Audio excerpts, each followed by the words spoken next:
like to call the regularly scheduled Board of Finance meeting for Monday, October 21st, 2013 to order. First order of business is public forum. Is there anyone wishing to address the board in public forum? Hearing none, let's move on to item 2.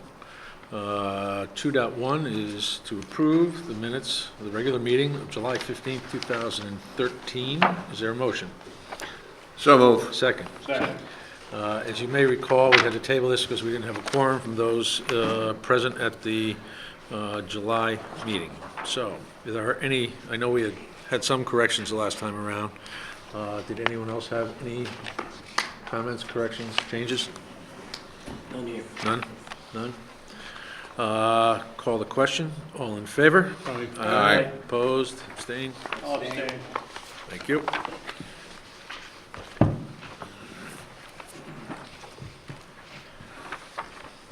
Item 2.2, the regular meeting minutes of September 16th, 2013. Is there a motion? So moved. Second. Thank you. Comments, questions? Ken? Yes, I think the vote must have been my spectral presence, and if I speak for Kim, her spectral presence here on item 5 that we voted in favor, and I believe we were both not in attendance. All right, make a note to change that. The vote on revenue. Okay. Others? A small Mike? comment on the third page. Let's see, the paragraph that starts one of the biggest items under consideration. The last sentence, just for clarification, there is also a long-range plan versus plant, Plant. just to make sure. There you go. The long-range plan, Plan There versus was no, plant. there was no plant. No plants? Sure wasn't a fern? Anything else? Call the question. All in favor? Aye. Opposed? Abstained? Item 3, correspondence, 3.1, standing building committee minutes. Mike, anything you want to bring to our attention before we entertain questions? I'll race through it real quick. I was not able to attend the meeting. You will note that the Board of Finance report, the questions I had were actually submitted by email. It was about 10 minutes before the meeting. Thankfully, Chairman Orenstein actually read them. So I appreciate that. So I asked a question about the prevailing wage. It came up a few months ago, and they would get an answer for that. So. The Guilford Lake School phone system was being reviewed for replacement. Room B5 at Adams is complete and in use. The Adams clock and public address bid, or actually the project itself is complete. The HVAC upgrades at Adams are complete. However, I did note that they're still in balancing, which is very important, but that's still happening, which is fine. It just has to happen. Facilities condition assessment. Mr. Gurnham gave a presentation on that. I have not heard any dates regarding a presentation to us yet, but I'm sure that will be forthcoming. And then there was some review of the concept of energy performance contracts, and that is all I noted that was out of here worth mentioning. But I will certainly entertain any questions. Just one quick question. Yes. Room B5 at Adams Middle School, was that the mold remediation, the room that had the mold issue? I'm pretty sure it was, right? It was? Okay. And that, do we test afterwards to make sure that the remediation is, and that's been done? Okay. Thank you. Others? Yeah, I just want to make a comment, and that, Mike, and you brought this up, Mike, this is, the Board of Finance report, that prevailing wage issue. Now, that was originally brought up, I think I brought it up, it's reflected in the July minutes, here we are in October. Yes. I just hope we can get an answer on that, because it's, We will. It's happened to be much more of a coordination issue. okay. You asked it in July, then it went to the August meeting, and the person that needed to be there I don't believe was there, and then I couldn't make a meeting, and so it was going back and forth. So that's why I'm staying on top of it.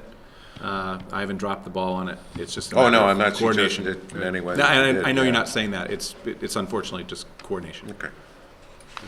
Mike, I got a question. Sure. You might have an answer for me here. This is section 17 on the last page. Looks like Mr. Grumman noted that there's been discussion about a photovoltaic installation at the high school. So I think I have two questions on this. I've probably lost track of this a bit. I think I recall that we were going to do a study about perhaps adding solar energy to the high school. And this was absolutely separate from the Guilford High School Building Committee and the construction project for the high school. Is this implying that they would try to make it a part of the construction or just do it in the same time frame as the Guilford High School building construction? I would say that it would be in the same time frame. I don't think, when you're talking about the photovoltaic Yes. installation.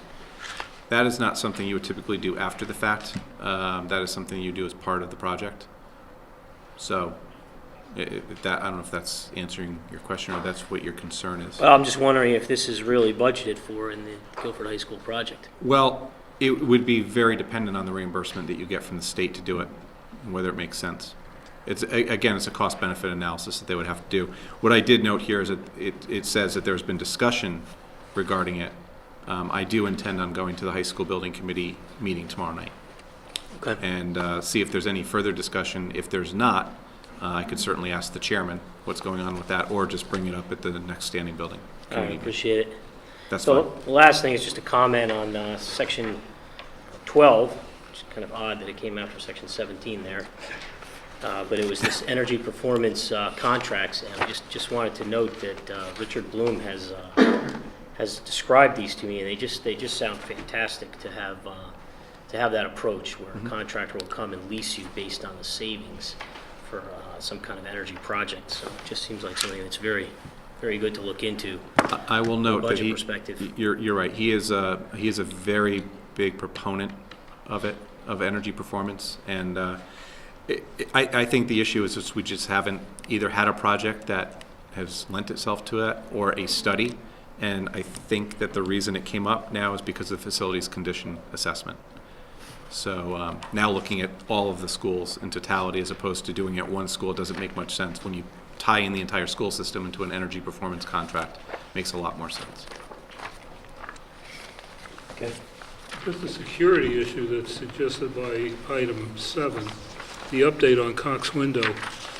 One would think that we would have known what was required for in the way of exterior doors for security purposes early on. Why are we now facing return, restocking, delay, and restocking fees? I have a note here that I will be asking that question to the next standing building committee. That's why I did not raise it, because I want to ask that question. I really don't know the history behind it and why it wasn't caught. And when I see there was a miscommunication, my note here is by and with whom. Right. So I will find that out. Since we're on that subject, I may be speculating, but is this related to the possible phone system upgrade which would allow the lockdown? Or is this totally separate? Maybe My just understanding is reading totally too separate. much. Totally Totally separate? separate, yeah. Okay.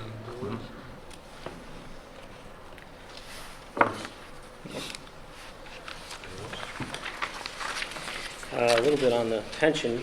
We'll move on to the pension. Move on to, we got 2 minutes. Jonathan, you can start. Yes, I just had a question. It looked like we were trying to calculate the years of service for several different firemen, and I was wondering, are those new hires or are those our current firemen? They're have the answer to that? current firemen, but they're relatively No. relatively new. Okay. And they were all approved for their military credit in former positions under the pension plan. It sounds like your question is leading, are we adding to the fire department? And the answer is no, they're replacements for firefighters who have left. And I actually had noted that section as well. The provision in the pension plan allows for the addition of previous service time for like service in another governmental agency. Is that correct? In this case, you mentioned the military. Military is a separate category, though, isn't it? As opposed to having worked at another fire department, they would be eligible in separate. either case? Right, that's It's my separate, mistake. yeah. It could either be military or like position Okay. in another governmental agency, that's correct. Right, and also in the section here, it said, there shall be no break between such prior service and service with the employer. So that means they have to come directly from either the government or the previous, Right, no break in service, like position, and they cannot be vested in that other position in their plan. Those are the three. that was my next question, was the vesting. If they are vested, they can't get credit for it. Right. Right. Okay, thank you. Well, I had that same question, because one of them, they were talking about years of service from 2005, and if they're fairly new, I was wondering how they came directly from there to here and didn't have a break in service, It may have been more than, I'm not sure, I don't have the, because then they would have been here 8 years. it could have been that they got more, more than, well, that would have been quite a few years. Kimberly, which one was that specific? Which one are you On the referring bottom of to? page 3, they're talking about dates of hire at the previous employer, something between August 15th, 2005 and October 31st, 2005. So again, I read that same part about there couldn't be a break in service, and I was, Yeah, those are dates of hire, not Yeah, dates of yeah, the hire installation. dates. Yeah. right, those but are they were start only dates. asking for, Yeah, but I guess that must be to determine how much time he gets credit for from when he started. So you would go, if he's looking for 3 years. right, but if they were getting for 4 years of credit, that's 2009.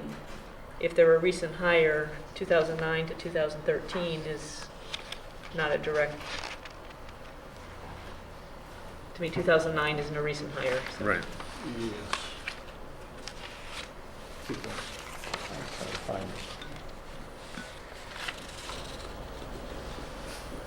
Is this the one at the very bottom of the page? Yes. Well, they're suggesting date of hire was either 8/15/2005 or 10/31/2005. When he completed the academy. Well, Right. you So- see there so- were, So, Mr. Barrett noted there were two conflicting dates, and we Right. had to, right, table, I believe this is the one we tabled, okay, and then we called the individual back, right. our last meeting, which was what, last week, Joe? Yeah, and then to explain the dates, because Mr. Barrett picked it up.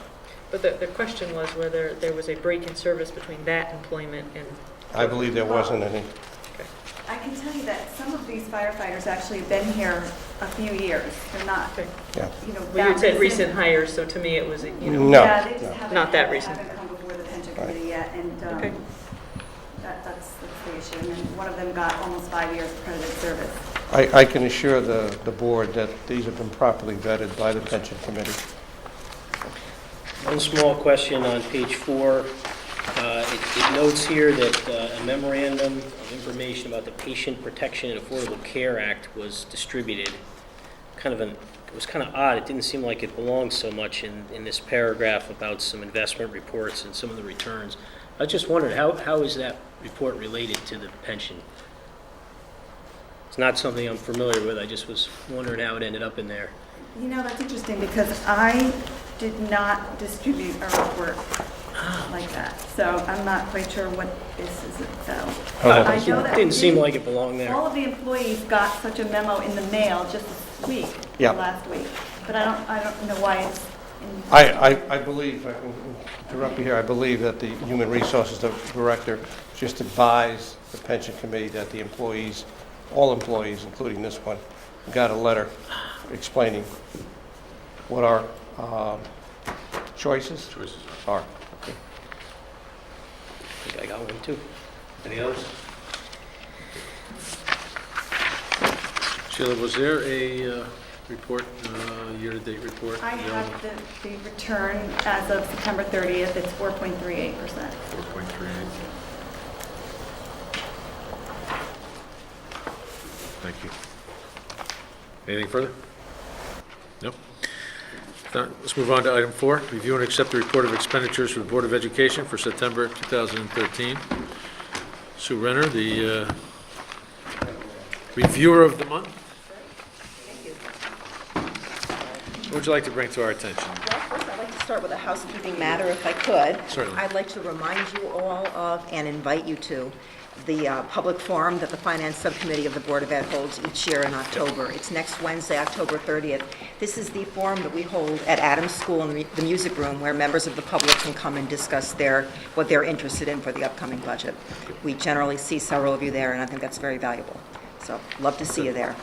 Thank you. Now, we thought we'd shake things up a little bit, and instead of going through the expenditures first, we thought we'd start by talking about a budget transfer that we approved at our board meeting 2 weeks ago, which you may have been planning to ask us about. It's been my experience in 4 years on the Board of Ed that the budget transfers happen at the end of the year in order to save us from being overexpended in one of our basic categories. But instead, this transfer that we approved relates to an initiative that's been very important to our board over the past several years, and that is our move to improve our services in-house here in town for taking care of our special education students, to reduce the need to send them to private schools out of the town of Guilford. Better for them and certainly better for our budget to do it that way.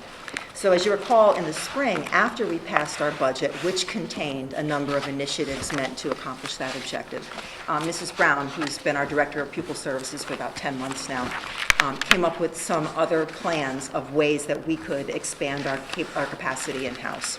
And this involved hiring, the creation of some new positions. It was explained to us that this move would be budget neutral or better. So we'd be spending more on salaries and reducing the costs related to the outplacements. So that was the purpose of the transfer that we approved two weeks ago. So what we did was we voted to reduce by approximately $332,000 the tuition line in order to move those amounts into salaries to pay for 6 full-time equivalents this year. Now, in setting up this plan, there are 10 students who have been identified that would have been outplaced this year, but instead are staying in the district to be educated here. So you're familiar with the numbers. You know that if we've reduced the outplacements by 10 students, there is a net savings here.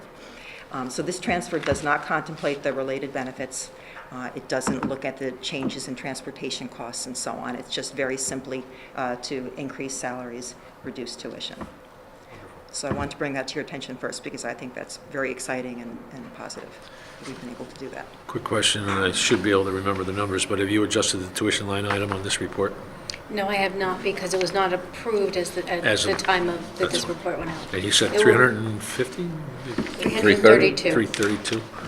It will be on your next report. So in your cover letter, that is outdated now? Your comment on tuition in your October 7 letter? Well, if you We're look talking about at, tuition coming in higher than anticipated, and you'd have a number for us in November. That's right. off the table Well, if you now. look at if you look at the percentages on that report, this year to date, we are higher than last year. I will have a better projection at the next meeting, but I just wanted to point it out that at the time that this report was generated, that's the position that we were in. We don't anticipate any issues because we know that we've paid a lot of these full year or half years tuition bills already for the entire year. So it's really just a timing thing, but I wanted to bring it out to you at that point. Now, I think I've commented on this on several meetings, and I've been feeling very positive about what's going on with these new programs. But I keep expressing concern that the new hiring is always pulling back any gains we've made in outsourcing students. And I'm just curious, do you know if there is a net gain? Do you know how much got added to the salary line compared to how much got taken away from the special education services line? Tuition line. The savings in tuition exceed this number. I don't have an exact Okay, number, but they are that's more than- good news, though. Yeah, Yeah. yeah, it's great. These are savings, Sue, that are in the spring semester. It'll be savings throughout the year because these are students who are here, staying here with us. But you're committed to tuition now, and we're Not for- halfway through the semester. Not for these individuals. Not Not for for those. not for No. these 10. Okay. These are entirely different individuals. Right. Okay. That's right. I think, too, I just want to accent that the way the Board of Education has accomplished this is by providing service in-house that's better, that's more attractive, and has made parents be interested in having their kids receive the treatment here, the services here in district. So that is a victory. What's What's the process been by which this 10 students end up in the program internally? I mean, are they self-selected by the parents? Are they identified by the district? Is there more demand for what we have available in-house? I don't know about whether there's more demand for what we have in-house, but it's a group consultation between professionals, staff, families, everyone involved. You know, and certainly also subject to change at any time. We have to keep that in mind, too. Clearly, this is not something that we can force anybody Right. to do. Entice. And we can entice, we Yeah. can't enforce. Goal would be that would be, you know, you don't want so much demand that there's a Pent up number of demand. disgruntled people, but it would be nice to have this attractive enough so people were selecting this as a capacity group. You know, the comment I've made on this as well is that the Board of Education has provided very high-quality mainstream education in Guilford, and they're doing the same with special education. It's impressive. Are these additions in special ed across the board, K through 12, or are they limited to high school, or where do they fall? We have initiatives across the board. I don't know specifically about these students, but we have something at every level. grade. And these 6 professionals will be able to meet those needs. Yes, Yes, Have they been hired? yes. yes, they're in place. Effective? The beginning of the year. So I might as well throw this one out there. I tend to ask this almost every meeting, but do you have any plans that are being laid to invite other districts to join our program? And to actually let Madison or adjacent towns use the program That's been as well? talked about, but we need to build the program first, service our students first, make sure that we can do that properly, provide for our students, and then once we have a successful program that we know is running and meeting the needs, then we can invite others in at that point. But we need to take care of our students first and build the program properly. Couldn't agree with that statement more. All right. If there are no further questions, we can go into the reports now. Yes, please. Let's see here if I can find it. Expenditures for September were $4,548,055. That is 16.02% of the budget on a year-to-date basis, compared to a slightly lower number last year, 15.59%. Again, as Linda pointed out, these are cash basis numbers essentially, and this is the bills that were paid. So take that for what it's worth. There really are no significant fluctuations that I saw in any of the line items. It's so early in the year. So I didn't see any changes in the line items that I'd like to draw to your attention. Most of the expenditures, when I went to Linda's office to look at the bills, she said, "Sue, you picked a bad month to come," because she had this heap of bills on her desk. And as you can see, it's setting everything up for the school year. So there are a lot of small, routine purchases of supplies and things like that, getting everything in place for the year. But there were some interesting things in there too, and I'd be happy to entertain questions. There are two areas that I would ask you about. In supplies and materials, I noticed that athletic equipment is up about 20% over last year. We're a quarter through the year. I noticed that the upkeep of building and grounds is up about 10%, 10%. So one category is up 10%, another category is up 20%. Is that a question of timing, or? I believe that it is. Yeah, it's definitely a question, it's a matter of timing on both. Both of them? Yeah, the upkeep of building and grounds, that one has to do with blanket encumbrances and the amount of blanket encumbrances that have been done already for this year. And the athletic supplies, he's got a large encumbrance under there, so he's placing a lot of orders, issued a lot of purchase orders, and trying to plan ahead for the items that he's going to need. I have some questions on some items that are a little higher, running a little high, and one of them is pension. Is this a timing issue again with pension? Yes, because the year before, we were late in making our pension payment, and we made it on time this year. Thank you very much. Just a couple more. I think the athletic department is fairly seasonal. I think I've hit on that one a couple times. And the same thing with the library books. I think you tend to buy them at the beginning of the year. But I was wondering about building and teaching, computer software, and equipment instructional. All those accounts were running fairly high. I was just wondering if you knew or started to recognize why those were, expenditures were running a little high. Building and teaching is, it's really a matter of timing. There were, especially as a result of the freeze last year, they did some bigger orders to kind of restock and make sure that they could have everything for the school. So that's just timing. Computer software, that is, for the most part, just timing.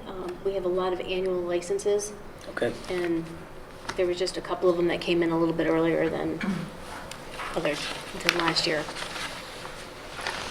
How about equipment instructional? What was the last one? Okay, and equipment instructional is mostly due to the purchases under the technology lease, and the technology director did a lot of purchases over the summer of laptops and computers, and it's a timing, we'll get reimbursed for that, and actually the reimbursement was just sent out, so we'll get money back from the lease on those, and then Okay. I'll go back in line. I appreciate you touching on them. Others? Are we going to take any questions about the minutes of? Sure.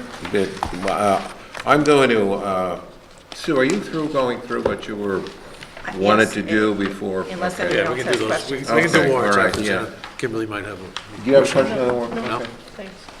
I'm referring to the minutes of the Board of Education on October 15th, and I am referring now specifically to page 4, where Dr. Keene discusses the results for the Connecticut Mastery Test and so forth. And I'm looking at the last sentence in that paragraph, which is the first full paragraph on page 4, and in which she refers to the fact, or actually with Bill Bloss, highlighted that the 10th grade scores were outstanding this year and significantly higher than the reference group. What's the reference group? The DIRG, we call it, District Okay, Reference Group. that's what I thought. You may want to explain what that is to the people that are watching Sure, all right. this, yeah. The state divides all the schools into DIRGs, District Reference Groups. There are 6 or 7, I apologize, I don't know how many exactly, but they're based on socioeconomic factors, the sorts of things that you might think, everything else being equal, might affect the scores. So it's college completed by parents and income levels and that sort of thing. So we are in the second We are highest DIRG group. B. We're actually near the bottom of DIRG B. What are some of the towns that are in our reference group? Fairfield, Cheshire, Madison, Trumbull, Glastonbury? yes, Glastonbury is one of them, yeah. I have a couple of questions on the minutes as well. I think we spoke about this before. There was a possibility that there might be some kind of transfer or adjustment in the health insurance costs between the Board of Education and the Board of Selectmen. Is that still, Not at this point. I guess at this juncture, that's off the table? Okay, and then just one other question. I was just curious, it seemed that one of the vendors had to drop one of the bus routes. Was this the vendor that was sort of questionable just a few months ago?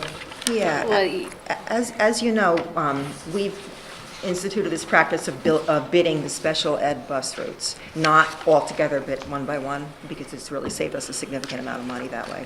And maybe I'll explain it better than I, but one of the vendors last year could not perform on the contract, was the low bidder and couldn't make it work. And that same vendor came forward again as the low bidder on a route this year, which, Again, unable to perform though?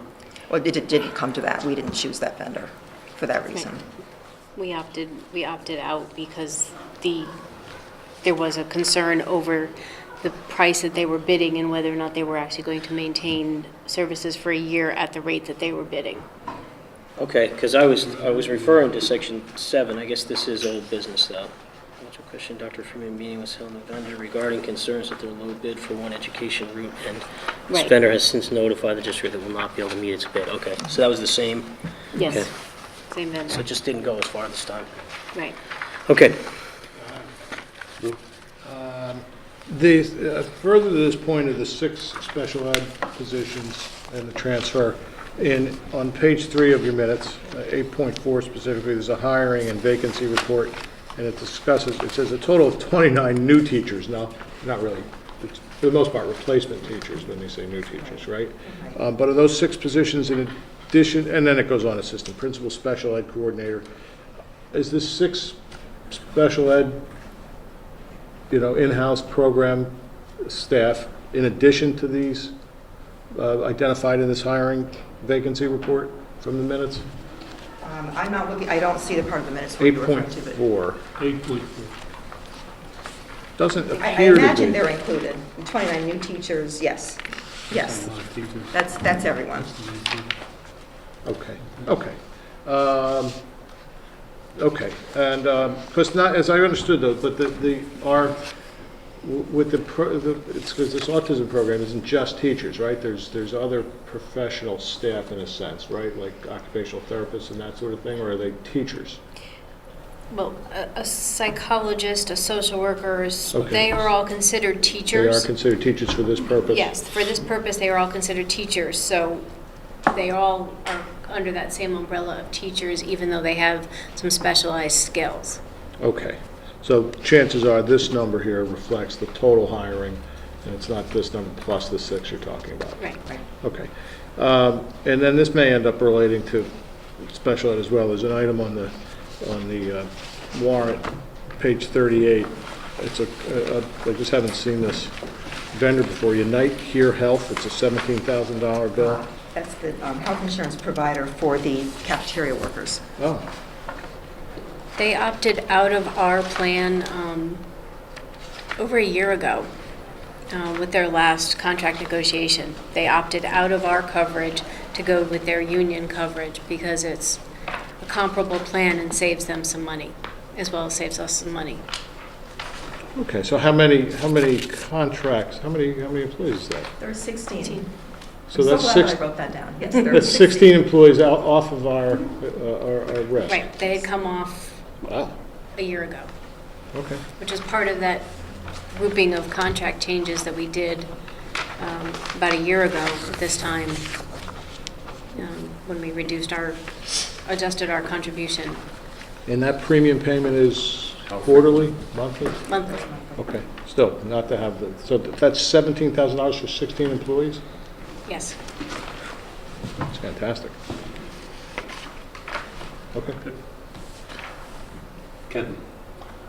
Yeah, I'm debating whether to hold this for Mike and the update on the new high school. But it's all over the minutes here. This talk about a black box. It's all over. Chairman Bloss is making a number of statements about it. Is this something that you folks are considering as part of your educational mission?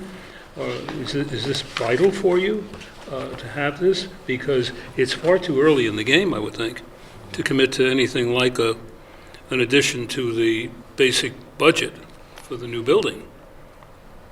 And we're not getting reimbursement on that either. I mean, is this bubbling up in terms of your discussions as to what is part of your needs going forward?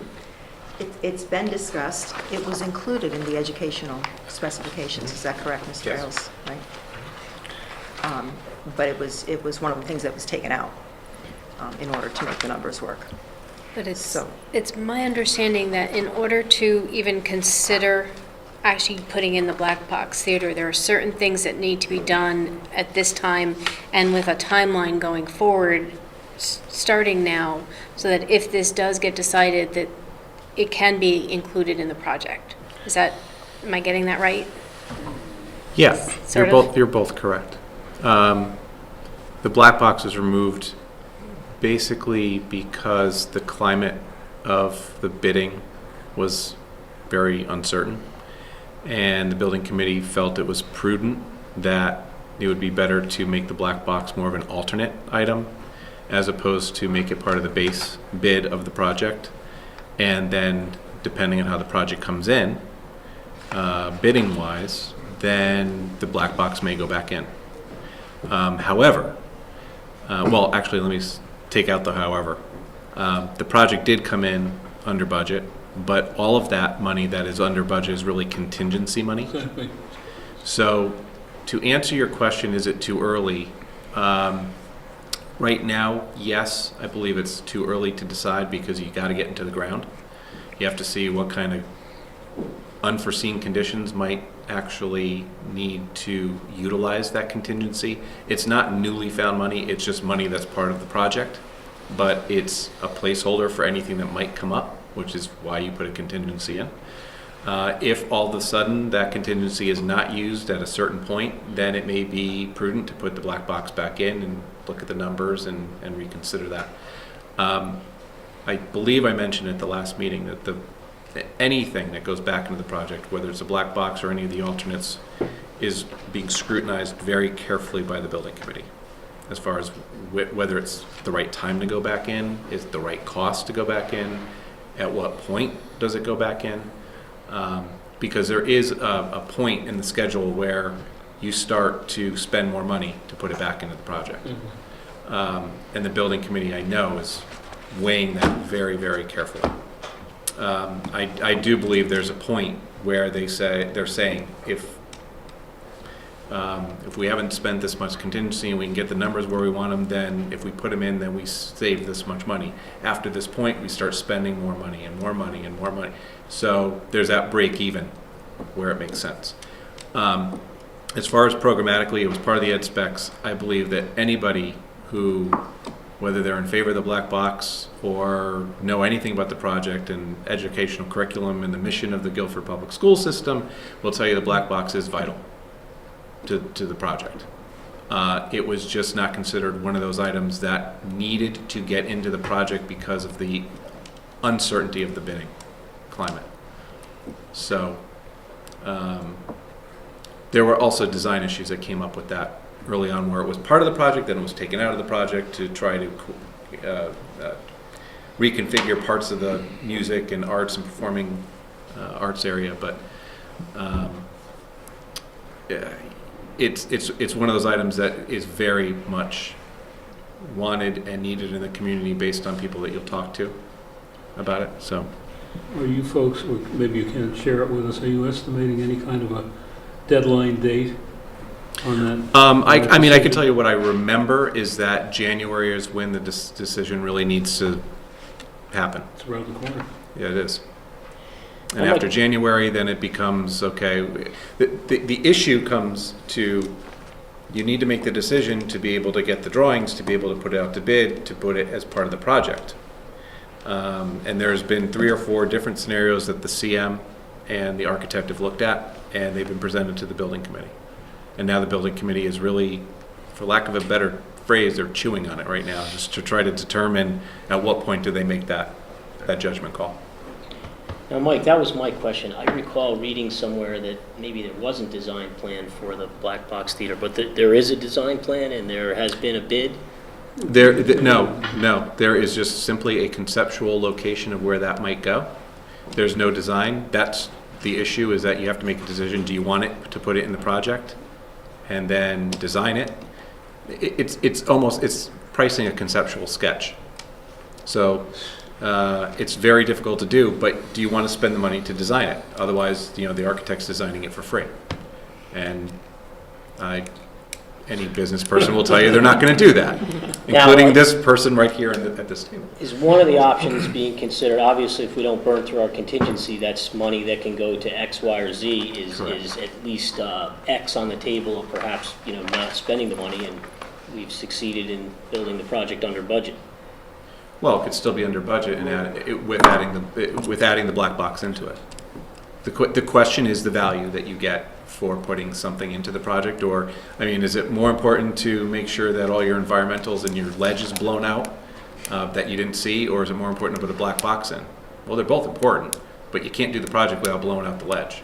That's right. So there are priorities, unfortunately, that come before a space like that. Not to say it's not important, but there's certain things that have to happen before you make a decision like that to spend the money. If you're making a decision like that, say in January, you're presumably using up some of that contingency with 15 months to go on the project. That is correct. That's risky. I would think. Well, Without any- it's It's a cost, it's a weighing cost. I mean, you could make the decision and go to a certain point of design and then cost I it. see, I see. And then you could design a little bit more and cost it out. And then as time goes on, you're not spending the full boat of design and you're not bidding it out, but you're just taking those incremental steps.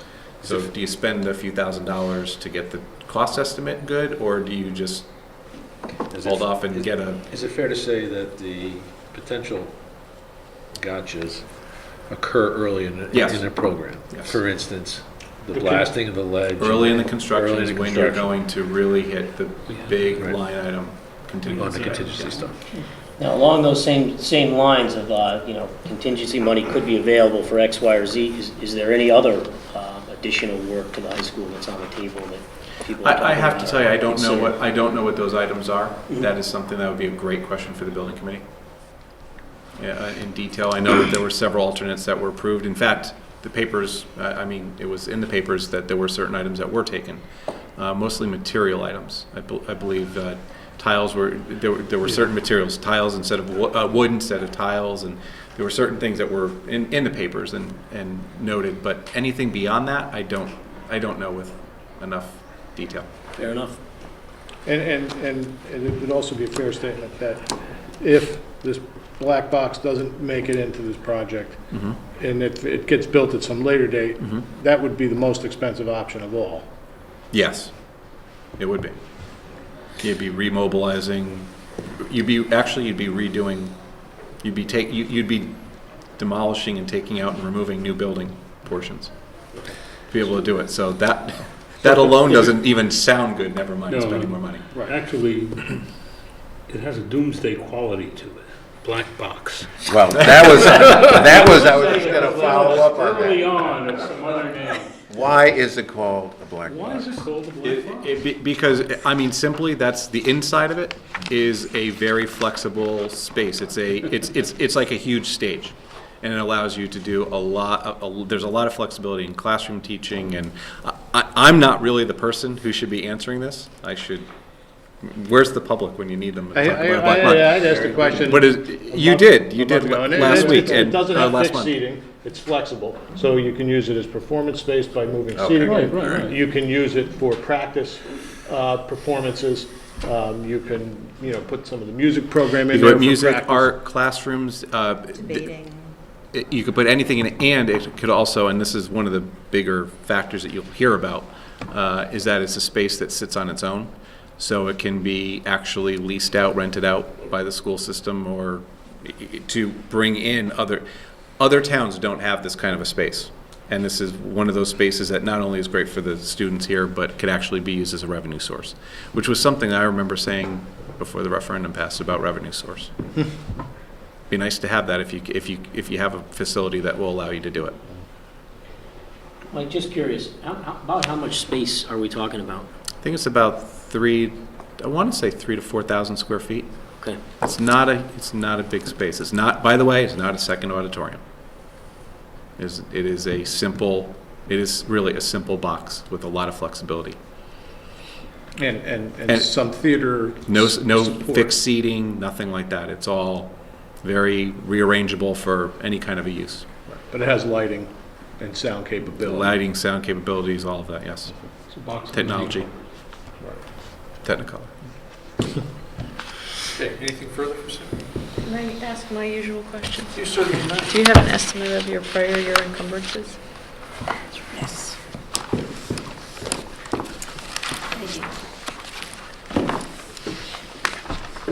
We're still higher than I want them to be, but there's a couple big ones in there. We're still at 525,000. The biggest factor is that we still have not finished the fuel tank at the bus yard, which was 180,000. That had to have some additional design work. There was some additional permit and plans that needed to be done for that project, so it got put on hold. So that we're hoping will be done by the beginning of December at the latest. And then we're working on getting the rest of these closed out. Hopefully by the end of November, the latest. Matt, I just have one more question about the black box. Are there any other towns, school systems that have this facility? Where did this idea come from?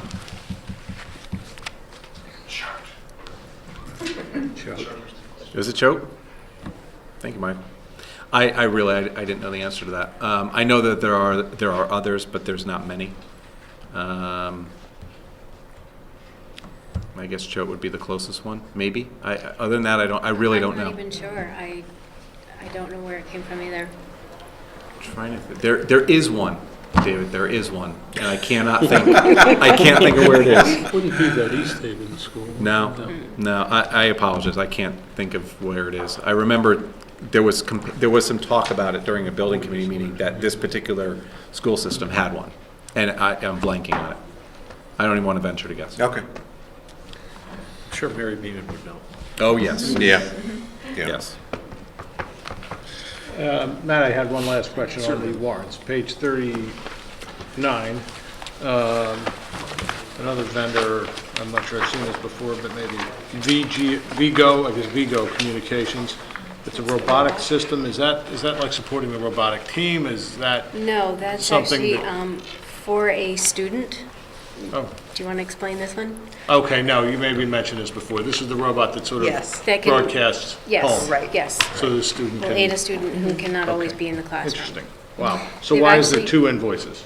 Because the unit and the support, judging by the numbers, the first one is a round number. I don't know if that was a deposit or something, but the total amount is for the unit itself and the support for it. Okay, so that is a special ed item Yes. essentially. Yes. Yeah. They've actually talked about using that same robot, though, for other items, as it was talked about being used for a board member who is going to be away on a sabbatical for an extended period, so that the board member could still attend the meetings using this robot. So we're hoping, We're going to need 7 more. And communication from the islands? the board of ed budget, though, sorry. And we discussed making that available to other communities too, possibly if somebody else has a need for it. If we're not using it, we're Okay, so, okay, amazing. It is. Anything further? Thank you, sir. Okay, Thank you, thank Linda. Is there a motion to accept the bills from the Board of Education for the month of September in the amount of $3,872,907? So moved. Second. All in favor? Aye. All opposed? Any abstentions? Any recusals? Nope. Okay. Thank you. Item 5, review and approve a report of expenditures for town government for September 2013.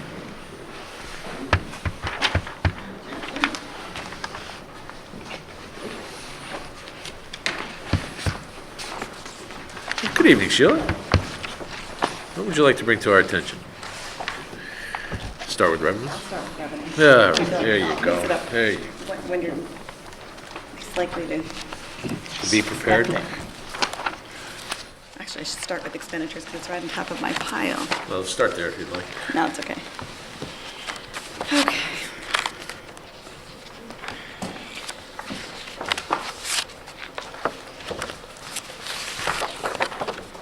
Okay. 25% of the way through the fiscal year, we've collected 52.19% of our budget. We were at 52.24% last September, so we're exactly where we were last year. There's really nothing here that's unusual. Some departments clearly are doing better than they were last year. Tax collections are almost identical to where they were last year, 52.83 versus 53.03. That's very close on a 79, almost $80 million budget. So I'll take questions if you have questions on revenue. On revenue? Town clerk, building department are up. They are. Finance department is down. Park and I'm Rec is sorry to down. say that. Park and Rec, actually, we have some receipts that were part of, we've now begun an electronic transmission from the Park and Rec system, their rec track system, to Munis. And there's some tiny glitches there, so there's some revenues that have not been posted yet until we sort them out. It's basically for boat racks and Jacob's Beach Pavilion rental. Okay. And beach passes. So you'll see those are down a little bit, but they're really, you'll see next month they'll be back to where they should be. We've actually collected the, Now, I'm guessing you caught the percentages that aren't calculated right on youth and family and park and rec. that seems to be recurring. We fix it, and then I don't know why that Okay. happens again, but we'll correct it one So more they're time. not down as much as they look. No, and Youth and family is actually up, it's 30%. There was also an error that I corrected on town clerk, and basically your Excel report does not balance to your Munis report, but that's okay. I actually gave you the correct numbers on the spreadsheet and just penciled in the Munis report because it was just easier. I corrected it, but I didn't want to print all the reports again. Now, do we just have any issues with the ambulance revenue, which seemed to be a little slow? Month in No, arrears. ambulance revenue is just 1 month behind always, so, Okay. It's actually up. So month to month, it's actually up. yeah, Yes. they're at It's up year over year. 19.34% compared to 15. I'm sorry. I 0.92 yep, last year, mixed so those they up. are up. Sheila, I want to go back to Park and Rec for a minute. You're talking about the beach passes and the boat rack revenue. How do we account for those revenues? Because I'm assuming it's, the boat racks are spread over 2 fiscal years or 1 fiscal year? How does that work? Because those payments are due in April. For the marina, we book deferred revenue because it's April to October and it's an enterprise fund and we book it exactly that way. Right. For the general fund, we don't do it Okay. that way. It's basically booked on a cash basis. Basis, okay. So we'll probably see the boat rack revenue at that low level through the spring. I ran a report of 4 years' worth of these revenues, and they've been consistent, very consistent for 4 years. Okay. So I really don't anticipate any reason why they won't be. And we do have the revenues that are being sorted out right now with the rec track issues. They're not big issues, they're just, Any other questions on revenues? Nope. Nope. Expenditures, anything? expenditures, we have obligated 40.6% versus 39.6% last year. And I did look at 2011 just to see, and that was 41.1%. And that was a year, again, we had surpluses in the past several years, so just because we're up 1% is definitely timing. An example of that is in information systems. They are at 36.6% versus 29.3%, and the difference is one payment to Munis for software license and support that was made earlier than last year. Most of these budgets are very tight, so to speak, and they're scheduled, and we know exactly what we have to pay, and if there's a variance like 36 versus 29, it's most likely always timing. Economic development is the same concept. It was some dues for the chamber that were paid in a different month. Debt service is different, and that's all scheduled. So we really will see, we'll spend everything in both our debt service principal and interest budgets this year. So could you summarize that jump in the debt service principal, which is like a It's- 20% jump over last year? It's just timing, because last year we refunded some bonds, and that caused a restructuring of our debt schedule. Right. So it's just that certain bonds are coming due at different times of the year. But we knew that when we prepared our budget. So our budget is exactly what we're going to pay. So there's no surprises, it's just certain issues are now due earlier in the year.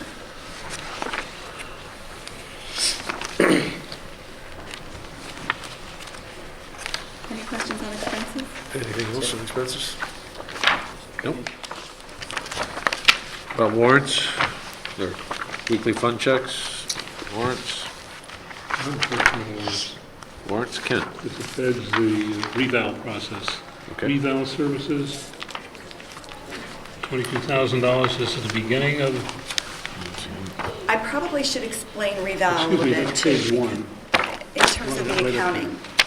Reval used to be in a special fund, And we had we would transfer, there would be an operating transfer we would budget every year to the special fund. Well, that's no longer in, there's no more special fund for revaluation. It's actually part of the general fund. So we budgeted $40,000, I believe.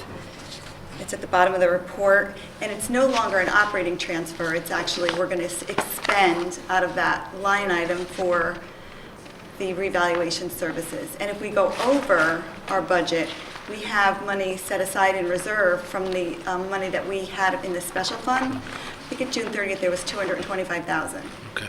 So we'll just transfer money from that reserve into this line item. That's what it's intended for. So you're going to see more expenditures than $40,000. In fact, I probably could do it during the middle of the year so it doesn't look quite, Skewed. yeah. Okay. So we're getting close to October, well, we're passed we're October. past October 2013. So you're going to see, you know, a lot, the billing is higher right now, Right. highest right now, and then it'll level off and tail off. It's probably a good time to ask the question since we're in the living rooms of some of our citizens. When will the reval notices be going out this year? Probably December. In December? Yeah. Okay. And is there any way, probably not. Don't ask. I'm not going to ask whether we can get the grand list numbers earlier as a result of the fact that the new numbers are going out. You would think, based on the reval, yes, Yes. but I don't know. Okay. Remember, the assessor will remind all of us. The state that by statute He doesn't says have to release them to January 31st. first, right? And there are always adjustments in the meantime, so. Understood. We won't get until January 31st. The reason I ask that is during the next several months, you know, there are going to be a lot of questions asked out there. There's an awful lot of speculation relative to, and I know this is a subject near and dear to Jonathan's heart, as to what the overall effect is going to be with reval. There are some folks who are contending that the grand list is going to drop based on the fact that the last reval, the statistical reval, was 6 years ago. The last physical reval was 11 years ago. And in the intervening years, we've had some adjustments to the housing market. So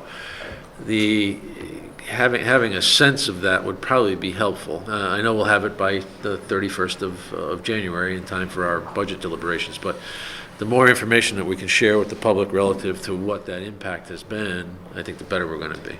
I agree, and I don't have to remind you, because you did it about 6 years ago, gave a presentation at a meeting Yeah. that explained what revenue neutral is, that concept. Right. So we can get Yeah. information, but not the grand list. Not the grand list. Okay. I understand. I understand. And I agree. I think it's probably, I think this board will take the opportunity to explain reval once we have a full feel for it. Certainly something I would welcome doing with the Board of Selectmen as well, or. I'd be happy to join that discussion with you. Okay. What I've done for the past 2 revals is early on, I was able to get a sampling of 20 to 25 different residential properties, so we could see the impact on neighborhoods and Right. sample houses. It kind of gives you at least a feel for what's going on. Okay. Anything further, Sheila? Warrants? Special fund checks? Health insurance trended back down? Yes, health insurance trended back down. What you see in the projection is an annualized projection based on the first 3 months of actual. Right. Still not, still not great. No. As if we continue to have good months, the annualized average will Well, improve. come down. Right.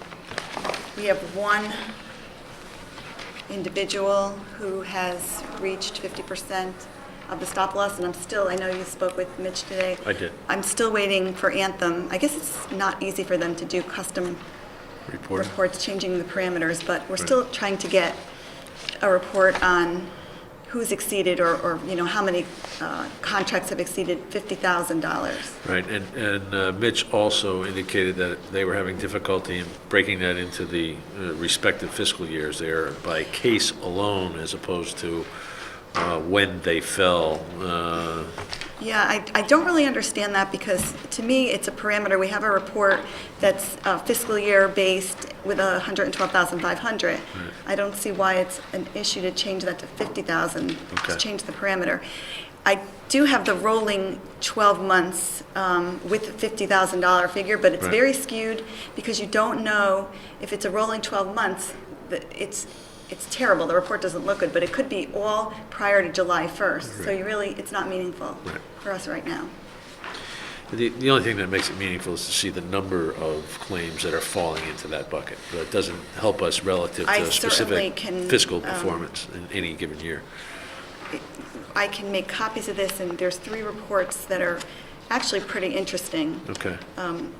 that I could share with you now, or I can make copies and. Why don't you make copies and maybe you can email those out or mail to the house? Just in general, how many fall into that bucket of 50,000 despite the rolling 12-month average? This is the $50,000 report that they do. Right. There were $4.7 million in that claim, in the current period versus 2.1 in the period before. It's October to October. 20 There's- of those to $1 million and 4 million, that's 80 claims over $50,000. They say your group is currently experiencing a 1.7% decline in membership, which is accurate. Consistent, yeah. Over the prior period, and 125.9% increase in catastrophic care costs in the same period. But that period could be last fiscal year. Right. That's my point. They say that the top 1% of your claimants drive 29.6% of your plan costs. It's the same concept there. That's not surprising. Could this be adverse selection because we're letting people opt out? They're actual claims. Well, because we're self-funded, We're opting out self-funded. doesn't, Right. we don't pick up the premium, the premiums don't come back to us. The insurance company. Yeah. There's Up to $225,000. 5,000. It's not like a group plan where, like, if your population is older, your rates are going to be higher. No. Yeah. So if people are opting out and they're younger and healthier, that doesn't affect the total amount. No, they say 6% of the members had no paid claims during the period versus 9.8 for the Anthem norm. Okay, So that would make for that statistic, the waiver is actually worthwhile for us right. because more than the norm have claims. Claims, right. Okay. well, So there's a lot of data here. I'll be happy to. Share that with us, thank you.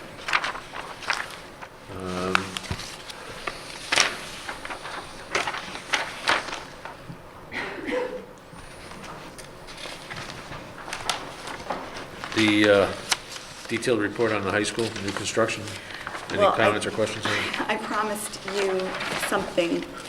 That's exactly what was spent. Yep, It's accurate.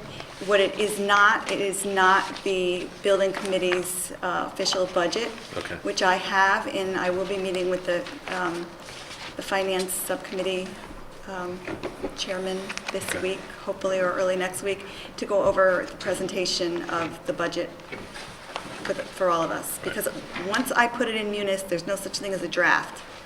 it's fun. It stays, and I have to do revisions, so I want to make sure that they agree on how it's presented, because there are a lot of line items. Right. And this report details only expenditures in the current fiscal year, correct? No. It should be. So then it should be project to date as opposed to year to date? Munis falls short on the multi-year project accounting. Okay. Actually, this isn't even project accounting, but this is all we get. Right. Year-to-date actual is inception to date. It's life to date. But it doesn't change the heading when I change the parameter. Gotcha. So this is why I have to do Excel reports for you, because the Munis reports are not great. Okay. This is very helpful, thanks. even at this stage, I appreciate getting this out. So for instance, what is exactly is builder's risk insurance? A $35,000 annual hit? Do you want So- to answer that question? It's just, Something we're paying somebody for something. It's very common in insurance. building projects. It's I insurance, can't Lou. give you- Yeah. I mean, it's, Coverage on the bill, something happens in the process of the building, right, Michael? I mean, it's required. It's not- required. It's based on the scope of the project, the size I of the mean, is it project. sort of like a malpractice coverage, or why are we paying that insurance? Why isn't that the builder we're hiring? I don't understand what that is.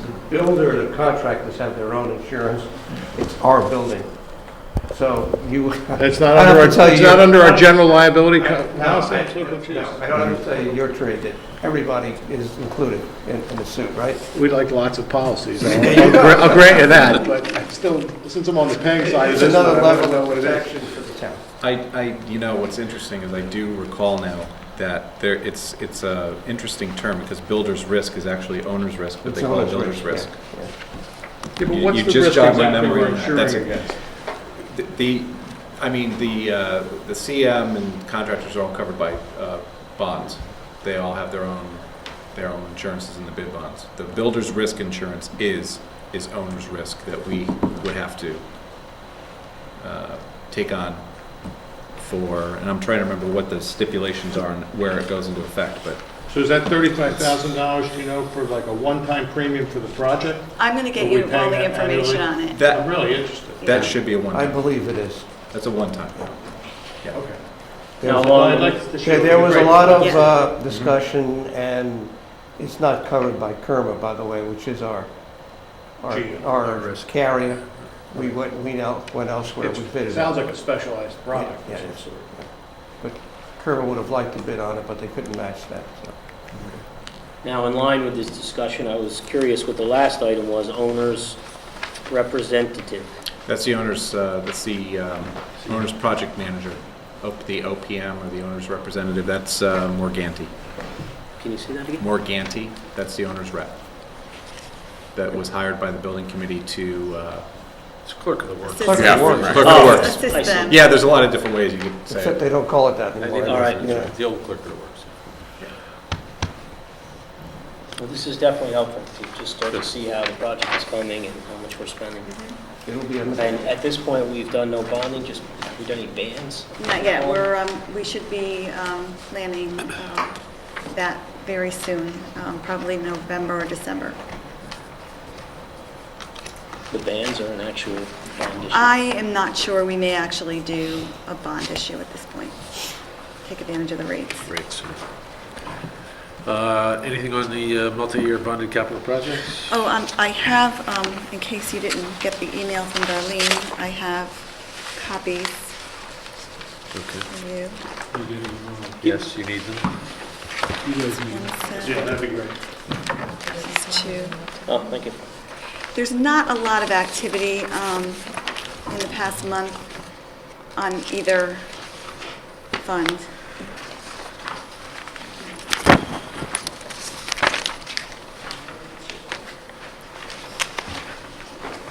On the town side, you've approved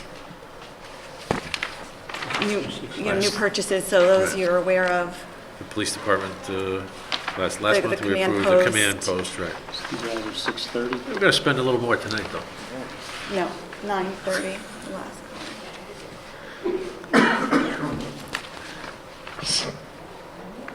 All right, no questions on those? Good.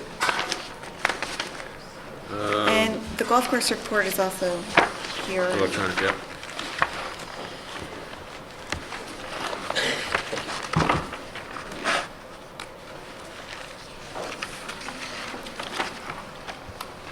I assume we're in the black this month. We're getting there, we will Okay. get there. I can't tell you when. I think I may have read the No. school might be interested in Actually, if adding you, golf to the athletic if you calendar. flip to, yeah, exactly. If you flip to the calendar year, which is probably 5 or 6, maybe 5 pages in,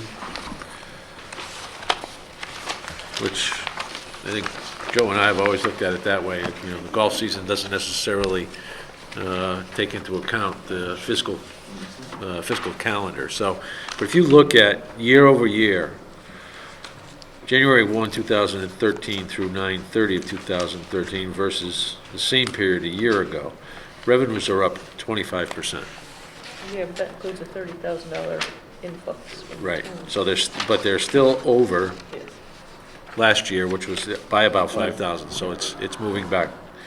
But also, expenses have come down. Down.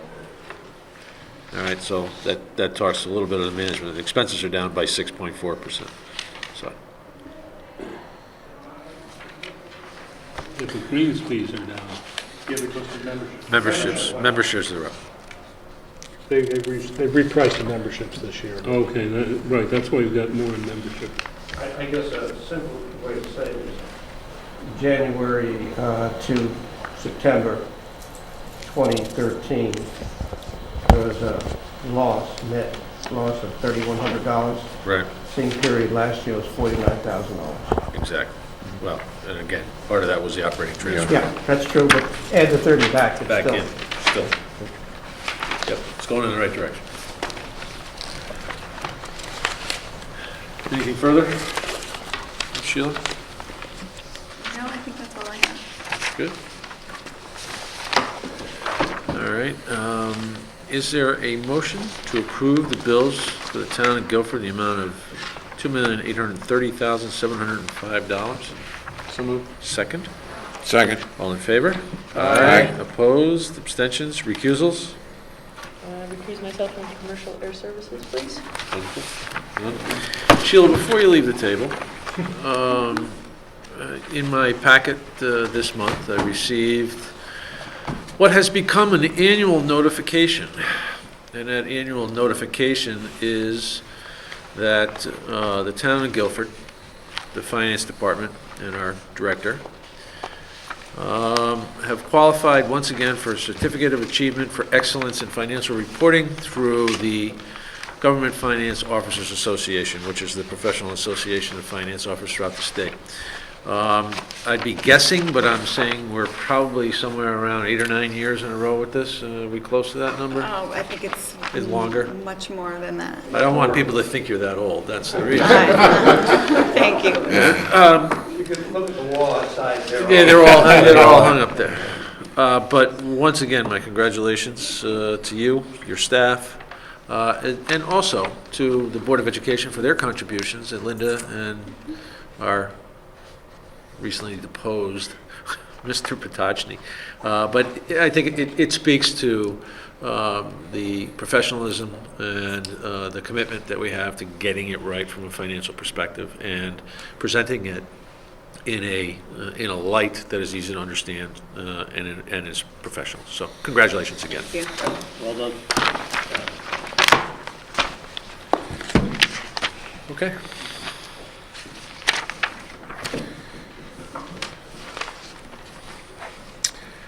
Item 6, consider and take possible action on request from the Board of Selectmen with regard to capital plan purchase. And I'll read this. At this October 7th, 2013 meeting, the Board of Selectmen took the following action. They voted unanimously to award RFP number 2-1314 for 2 tankers for the fire department to low bidder Four Guys Manufacturing, as opposed to Five Guys, in the amount of $946,541, subject to recommendation to the Board of Finance in accordance with the April 9, 2013 bond resolution. Is there a motion to approve the $946,000 in accordance with the April 9, 2013 bond resolution? So moved. Second? Second. Charlie? These are your new tankers that have been part of the capital program, the capital plan for several years? They are replacing tankers that are how old? One's a 1988, the other one's a 1992. Okay. Wonderful. When do we anticipate getting these? How long is it going to take to? About a year. About a year? Yeah. Okay. If I could add, please allow me to. These are improved tankers in the type of material and the size of the tanks. Correct, Chief? That's correct. The present tanker, one's 3,000 gallons, the other one is 2,100 gallons that carries water. The two new ones will be 3,500 gallons each. Excellent. So greatly increasing the water capacity. Since the size of the houses have increased dramatically since 1988. Did we go? Not yet, no, not yet. We have a second. I have a question. Certainly. How many more do we have to go to replace in the 5-year plan going forward? How many what? How many more trucks will we replace? Large equipment, tankers, Over what period in of time? the 5-year plan? I don't expect any. changes every year. Yeah, It's a rolling Yeah, but- schedule. I really do not expect any major piece of apparatus to get replaced in the next 5 years. Okay. Have we sort of renewed our fleet at this We're point? reevaluating the plan, something could come up and surprise us. One could just absolutely die. The federal judges just made the city of New York get rid of all their trucks in 10 years. Hopefully that won't, I'm not sure what prompted that. Right. We've been usually on the 15 years, and some have been stretching out to the 20-year plan.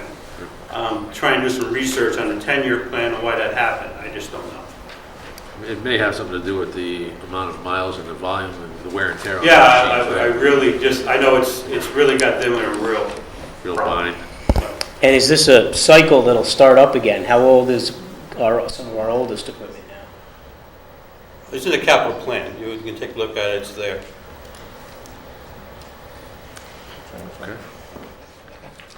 Well, I felt like a young boy over the weekend. I was on my way over to the shopping plaza to visit the dry cleaner, and I happened upon what I would say is probably most of the Guilford Fire Department who responded, and I just stood there in awe, watching them work and watching them fight what turned out to be an electrical fire, I think, right? Contained relatively quickly. And I'm still amazed at how much entertainment something like that can provide. But I also noticed how well coordinated, and we had, is it Branford responded as well? Yeah. And Madison. Madison Mutual Aid, so there was a lot of impressive equipment and personnel out there handling the situation. So Charlie, once again, I reminded of the service and the value you and your team bring to this community. Any further questions? Call the question. All in favor? Aye. Aye. Opposed, abstained, recused? None. Thank you. Item 7, committee reports. Have we worked our way through most of the high school building? Well, that's okay. Ken brought it out. We made a report out of agenda. I believe we're still on for a November 12th joint meeting. I will confirm that tomorrow night and let everyone know. November 12th. Believe so, yes. Other than that, all is All is well. moving forward well. Is everyone on the board getting the monthly update email from Mary Beeman? You are getting Yes. that? Yes. Oh, good. And that's probably of interest to the people in the viewing audience. I'm not sure what the website address is, but I know that report that we get is on the website. I think if, I'm trying to look at the Town of Guilford Schools homepage, I think it's in the upper right-hand It's side. right in front. Right on the front Yeah, page. you really can't miss it. So it's a pretty good way to stay in touch with what the committee is doing, what's going on, and the progress that's being made, in addition to some of the discussion that's had at some of those meetings, in particular around the black box and some of those other alternatives. Okay, item 7.2. Receive a report from the elected officials salary committee. There is no official report. I had the opportunity to work with Mitch Goldblatt to pull together some information. By the way, as a way of background for those in the viewing audience, every 4 years now, prior to an election cycle, this board is required to establish the elected officials' salaries for the coming 4 years. There is an exception there. We don't necessarily need to do it at this point for the Registrar of Voters because the Registrar of Voters election is not going on. So what we're talking about is the first selectman's salary and the Board of Selectmen's salary. So the document you have in front of you basically takes communities of like size, all right? And you'll also notice that a good many of those probably fall either in our DERG or the DERG above us, similar size, similar socioeconomic background, and so forth. So this will give you a little bit of feel for where we are currently. Now, there is one correction to this document. Guilford is listed at 104,500. The actual position rate is 107,000. The first selectman declined to take a recent increase on that salary. That was, as is his want, but the position rate is currently at 107. So it is my intention that we need to set a salary for the next 4 years. And owing to the fact that we have not had a chance as a committee to make a full-fledged recommendation, what I would like to do is two things. I want to break this into two pieces. One, I'll give you my opinion on what we should be doing relative to salary treatments as food for thought prior to a special meeting that we're going to hold within the next couple of weeks. And at the conclusion of this meeting, let's check calendars and we'll get that together. The Board of Selectmen salaries, all four of the Board of Selectmen members receive a $10,000 stipend. I've confirmed with Mitch Goldblatt that that is at the higher, if not the highest end statewide. I'm going to be comfortable leaving that number exactly where it is. For the first selectman's salary, it's a full-time job. All of our other employees in this town are treated with some form of salary treatment on an annual basis. Sometimes that keeps up with the cost of living increases or inflation. Sometimes it doesn't. So what I would like you to think about is, where do you think that ought to be prior to us having a meeting? Part of that meeting will also include an executive session, because I think we need to frame this in the light of some of the other contract negotiations that are going on throughout town. So, does that sound like a plan? Yes, I'm in agreement with you on all points. Okay. Anyone else, any comments, or? Sure. Good. All right, we'll pull out calendars at the conclusion of the meeting. Thank you. Old business. New business. I have a piece of new business, and it reflects people who have been conducting old business and new business for a long time. Tonight marks the end of yet another chapter in the Board of Finance, as Dave Egan and Kimberly Brockett will be leaving us. They have elected to move on to other things. Some may say better. I know Kimberly is currently running for another position in town, and good luck to you in that regard. And I suspect Dave is off to continue to further his various multiple hobbies, history among them, probably some fishing. Well, I'll be busy, I can assure you Sure. of that, yeah. However, as we say goodbye to you, I know we're not saying goodbye long term, it's just, we're not going to see you here. It has been my distinct pleasure and honor to serve with both of you over your tenure here. Both of you have made tremendous contributions. I've appreciated your frankness, your willingness to work collegially together. But what continues to amaze me about volunteers in this town, and I think the two of you exemplify this. You give of yourself, you give of your time, and you do it for one reason. You want to make this the best community it can be. And I think this community has benefited from both of your participation. And I want to thank you, and good luck. Thank you very much, Matt. Thank you. Anybody else? Thank you. Mr. Chairman, you beat me to it. What I want to say is, David, Kimberly and David, thank you very much for serving the town on behalf of the Board of Selectmen and the citizens of Guilford. Dave, you took over when I left this board 10 years ago, and you lasted. I thought you were going to beat my record, but you didn't. Okay. Kimberly, you've been on here for 8 years, right?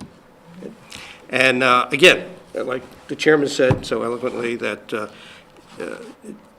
it's people like you who devote their time, their talents, and their professional experience to make this town what it is. I think I've said more than once, and I'll continue to say it should I have the opportunity, that if it wasn't for volunteers, and I'm talking to all of you now, wasn't for all volunteers who serve on all our boards and commissions, we wouldn't have the great town we have. We could not operate as a government without our volunteers. And I'm going to take this opportunity to do a little commercial and encourage more people to step up and fill these positions as they become vacant. We've got a great wealth of talent in this town, as exhibited by these two individuals here. So again, Kim, good luck, but thank you for serving your 8 years, and Dave, 10 years. It was a long time. It was a lot of fun. It was a lot of fun. It was a lot of fun, man. We've had some mostly good times, which I think is great. And it goes to this board and to your participation, the two of you. So, again, thank you from the people of Guilford. Okay. Thank you, Joe, Good luck. for your Right. kind remarks. I wanted to add, 3 terms come to mind when I think of Kim, and especially Dave, who I regard as very much of a friend. And I regard Kim as a friend too, but, and those 3 terms that come to my mind are collegiality, because there is a cooperation, there is a mutual respect here that goes on among all of us, a kind of open-mindedness where we are not locked into our parties, we're locked into our ideals, and we're locked into an exploration of what's best for the town, and a genuine spirit of bipartisan cooperation. And it's made this board a happy place for us. I think I can speak for all of us on that. So thank you again, both of you. Congratulations for what you've done, and good luck going forward. Thank you very much, Ken. Anyone else? I'll just try to be brief. I just want to thank my colleagues. I have to say, when I first came onto the board and I started looking at these budget books and these stacks of papers this high, I think Kim and Dave spent literally hours with me going over how things worked here, and I really appreciate that. And I've just always recognized Kim's unbelievable expertise with accounting. Nothing gets by this person, and it's all been to the benefit of the town. And Dave, every keen comment that you said, usually hitting right on the issues that are affecting us financially, it's been a very good experience working with both of you on this board, and I appreciate it. Thank you very much, Jonathan. Your last words? Yeah, well, my last words are this, and I'm going to follow up on what's been said earlier here this evening. I mean it when I say that this is, as you said earlier, this is your great honor and privilege, or our great honor and privilege, to serve, the people of Guilford. This has been a lot of fun. I mean, I've enjoyed every minute of it. And to the people who are watching here tonight, I would really encourage people, who are a little bit younger than I are, to really get involved with the civic life of this town. You're going to enjoy it tremendously. And I'm going to pick up on what Ken said, is this, this is the second board I've served on. I served on Inland Wetlands for 6 years prior to coming onto this board. And these are not partisan bodies. They really aren't. Now, maybe as you move up the food chain, things get a little different. But I can, I can only remember one instance Where it was partisan. Yeah, where we had a partisan difference on this board, and that's in 10 years. So you're going to make wonderful friends, lifelong friends, so anyway, I would just like to thank all of you for your kind comments here this evening, and I would like to thank the voters for, electing me on two occasions. So thank you very much. Kimberly? It's all been said, I guess, but, I'll just reiterate the nonpartisan nature of the board. I've said in the 2 elections that got me here for 8 years, I'm not a politician. It's not about parties, it's about making the decisions that are best for the town and, giving back. I'm an accountant by nature, so this was a natural fit for me. And I learned a tremendous amount. I hope I gave back and imparted some of my knowledge, and help make some good decisions for the town. But, as everyone said, it's a great learning experience. It's a great opportunity to work with folks that are dedicated to making Guilford the best it can be. So, thank you all for your support. No, thank you for all you give. With that, is there anyone wishing to speak in public forum? Hearing none, I'll entertain a motion to adjourn. So moved. Second?